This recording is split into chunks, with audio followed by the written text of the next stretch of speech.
ఓం శ్రీమాత్రే నమః. నమస్తే అండి, ఛానల్లోకి స్వాగతం. ఉగాది తర్వాత వృశ్చిక రాశి వారి జీవితంలో పెను మార్పులు జరగబోతున్నాయి. వీరి తలరాత మారబోతుంది. ఈ విధంగా జరుగుతుందని కలలో కూడా ఊహించి ఉండరు. ఇలాంటి రోజులు మళ్లీ మళ్లీ రావు. ఈ రాశి వారికి విద్య, ఉద్యోగ, వ్యాపార, ఆర్థిక, ఆరోగ్య రంగాలలో ఎన్నో అద్భుతాలు జరగబోతున్నాయి. నక్కతోక తొక్కినట్లే వీరిని అదృష్టం వరించనుంది. వీరు పట్టిందల్లా బంగారం కానుంది. అయితే ఈ ఉగాది తర్వాత ఈ రాశివారి జీవితంలో జరగబోయే ఆ పెను మార్పులు ఏమిటి? ఈ సమయంలో మరిన్ని సత్ఫలితాలను పొందడం కోసం ఈ రాశివారు చేయవలసిన దేవతారాధనతో పాటుగా ఎటువంటి పరిహారాలు పాటించడం ద్వారా శుభ ఫలితాలను పొందుతారో ఈ వీడియోలో తెలుసుకుందాం. అంతకంటే ముందు మీరు ఇంకా మన ఛానల్ని సబ్స్క్రైబ్ చేసుకోకపోయినట్లయితే వెంటనే సబ్స్క్రైబ్ చేసుకొని ఆల్ సెలెక్ట్ చేసుకోండి. మేము ఇలాంటి వీడియోస్ అప్లోడ్ చేసిన వెంటనే ముందుగా మీకు నోటిఫికేషన్ అందుతుంది. ఈ నూతన సంవత్సరంలో ఈ రాశి వారి యొక్క ఆదాయం 8, వ్యయం 14, రాజపూజ్యం 4, అవమానం 5గా ఉన్నాయి. ఆర్థిక పరంగా ఈ సంవత్సరం ఈ రాశి వారికి మధ్యమ ఫలితాలను ఇస్తుంది. ఉగాది తర్వాత ఈ రాశి వారికి ఆదాయం ఉన్నప్పటికీ దానిలో ఎక్కువ శాతం గతంలో తీసుకున్న లోన్లు కానీ అప్పులు కానీ తిరిగి తీర్చడానికి ఖర్చు అవుతుంది. ఈ సమయంలో శుభకార్యాల కొరకు లేదా దాన ధర్మాల కొరకు కూడా డబ్బు ఖర్చు చేస్తారు. వృత్తి కారణంగా లేదా వ్యాపారం కారణంగా ఈ సమయంలో ఆదాయం ఎక్కువగా ఉండకపోవడం జరుగుతుంది. అవసరాలకు తగినంత డబ్బు మాత్రమే రావటం వలన పొదుపు చెయ్యలేకపోతారు. ఈ సమయంలో స్థిర చరాస్తులు కొనుగోలు చేయటం అంతగా అనుకూలించదు. ఈ సమయంలో ముఖ్యంగా రిస్క్తో కూడిన పెట్టుబడులు అస్సలు చెయ్యకూడదు. ఈ సమయంలో గృహ లేదా వాహన సంబంధ మరమ్మతులకు కూడా మీరు డబ్బు ఖర్చు చేస్తారు.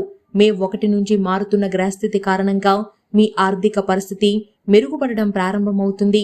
మీ వృత్తి వ్యాపారాలలో ఆదాయం పెరగటం వలన ఆర్థిక సమస్యలు తగ్గుముఖం పడతాయి. అలాగే స్థిరాస్తుల ద్వారా గతంలో పెట్టిన పెట్టుబడుల ద్వారా కానీ ఈ సమయంలో ఆదాయం లభిస్తుంది. వ్యాపార పరంగా ఈ సంవత్సరం ఈ రాశి వారికి మధ్యమ ఫలితాలను ఇవ్వనుంది. మొదటి 4 నెలలు వ్యాపార పరంగా కొంత సామాన్యంగా ఉన్నప్పటికీ మిగిలిన సమయం అంతా అత్యంత అనుకూలంగా ఉంటుంది. ఈ సమయంలో ఆర్థికంగా బాగున్నప్పటికీ వ్యాపారంలో అభివృద్ధి అంతంత మాత్రంగానే ఉంటుంది. కొత్త వ్యాపార ఒప్పందాలు ఆరంభంలోనే ఆగిపోవడం లేదా వాయిదా పడడం జరుగుతుంది. అలాగే వ్యాపార భాగస్వాములతో సరియైన సంబంధాలు లేకపోవడంతో వారి సహాయం సమయానికి అందకపోవచ్చు. ఈ సమయంలో కొత్తగా వ్యాపారం ప్రారంభించడం కానీ పెట్టుబడులు పెట్టడం కానీ మంచిది కాదు. అంతేకాకుండా ఈ సమయంలో ఏ పని ప్రారంభించినా అది మధ్యలో ఆగిపోవడం లేదా వాయిదా పడడం కానీ జరుగుతుంది. అంతేకాకుండా మీ వినియోగదారులతో కానీ వ్యాపార భాగస్వామితో కానీ కొన్ని చిక్కులు ఏర్పడే అవకాశం ఉంటుంది. మీరు ఎంత ప్రయత్నించినప్పటికీ వారి నుంచి సరియైన సహకారం లభించకపోవడంతో మీరు అసహనానికి గురవుతారు. జూన్ మాసం వచ్చేసరికి గతంలో ఉన్న సమస్యలు తొలగిపోయి కొత్త వ్యాపార ఒప్పందాలు చేసుకుంటారు. దాని కారణంగా ఆర్థికంగా మరియు వ్యాపారపరంగా అభివృద్ధి సాధ్యమవుతుంది. ఈ సమయంలో వ్యాపారపరంగా మీరు చేసే ప్రయోగాలు విజయాన్ని ఇస్తాయి.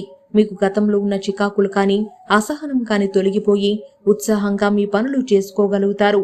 ఈ సమయంలో జరిగే వ్యాపార ఒప్పందాలు కానీ ప్రారంభించే వ్యాపారం కానీ భవిష్యత్తులో మంచి అభివృద్ధిని సాధిస్తుంది.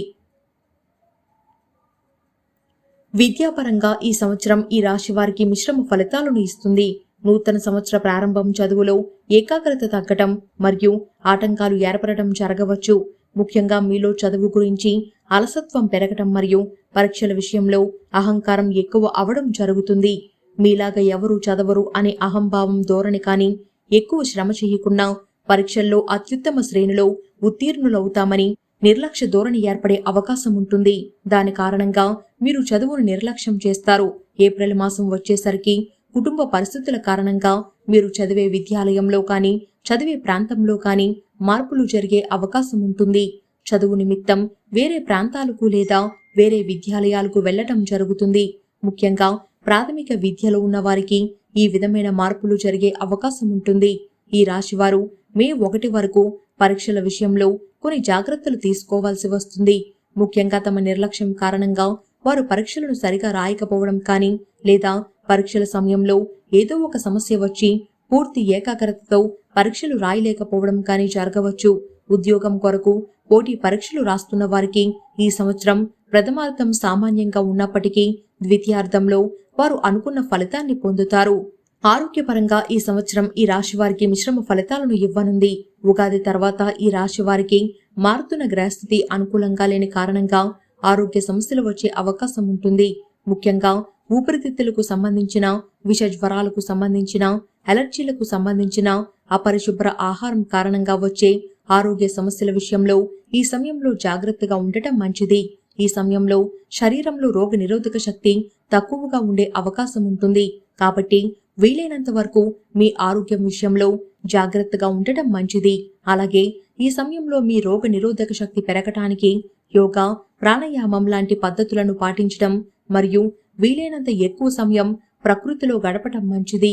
సంవత్సరం ద్వితీయార్థం వచ్చేసరికి మీ ఆరోగ్యం మెరుగుపడుతుంది. మీలో రోగ నిరోధక శక్తి పెరగటం వల్ల మీరు గతంలో ఉన్న ఆరోగ్య సమస్యల నుంచి బయటపడగలుగుతారు. కుటుంబ పరంగా ఈ సంవత్సరం మీకు సానుకూల ఫలితాలను ఇస్తుంది. ఈ సమయంలో కుటుంబ పరంగా సామాన్యంగా ఉంటుంది.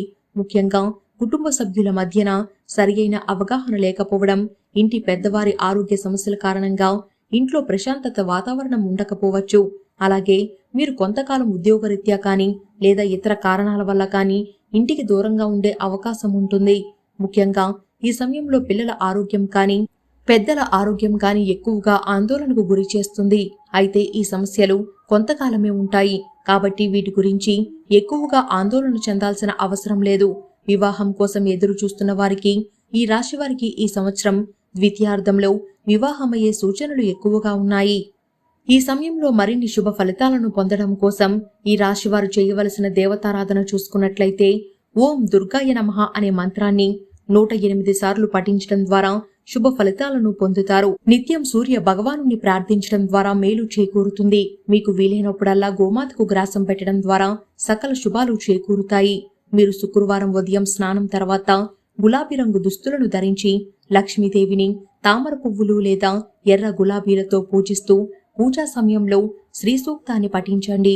ఇలా చేయటం వల్ల లక్ష్మీమాత అనుగ్రహం లభిస్తుంది. ఈ సమయంలో మరిన్ని శుభ ఫలితాలను పొందడం కోసం ఈ రాశివారు చెయ్యవలసిన పరిహారాలను చూసుకున్నట్లయితే తమలపాకుపై జై శ్రీరామ్ అనే మంత్రాన్ని రాసి మంగళవారం నాడు ఆంజనేయ స్వామికి అభిషేకం చేయడం ద్వారా సర్వాభిష్టాలు నెరవేరుతాయి. ఈ విధంగా 11 మంగళవారాలు చేసినట్లయితే శుభ ఫలితాలను పొందుతారు. ప్రతినిత్యం ఆదిత్య పారాయణం చేయడం ద్వారా, అదేవిధంగా సూర్యదేవునికి నీటిని సమర్పించడం ద్వారా ఉద్యోగ వ్యాపారాలలో లాభాలను గడిస్తారు. ముఖ్యమైన తిథులలో శుక్రవారం నాడు అమ్మవారికి నెయ్యి దీపం వెలిగించడం ద్వారా సకల శుభాలు చేకూరుతాయి. సో చూశారు కదండి, ఈ ఉగాది తర్వాత ఈ రాశి వారి జీవితంలో జరగబోయే ఆ పెను మార్పులు ఏమిటి?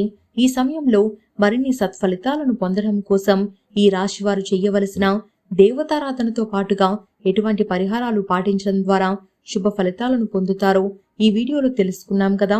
ఈ వీడియో కనుక మీకు నచ్చినట్లయితే మీ ఫ్రెండ్స్ అండ్ ఫ్యామిలీ మెంబర్స్ లో ఎవరైనా వృశ్చిక రాశి వారు ఉన్నట్లయితే తప్పకుండా వీడియోని షేర్ చేయండి. అంతకంటే ముందు మీరు ఇంకా మన ఛానల్ని సబ్స్క్రైబ్ చేసుకోకపోయినట్లయితే వెంటనే సబ్స్క్రైబ్ చేసుకొని ఆల్ సెలెక్ట్ చేసుకోండి. మేము ఇలాంటి వీడియోస్ అప్లోడ్ చేసిన వెంటనే ముందుగా మీకు నోటిఫికేషన్ అందుతుంది.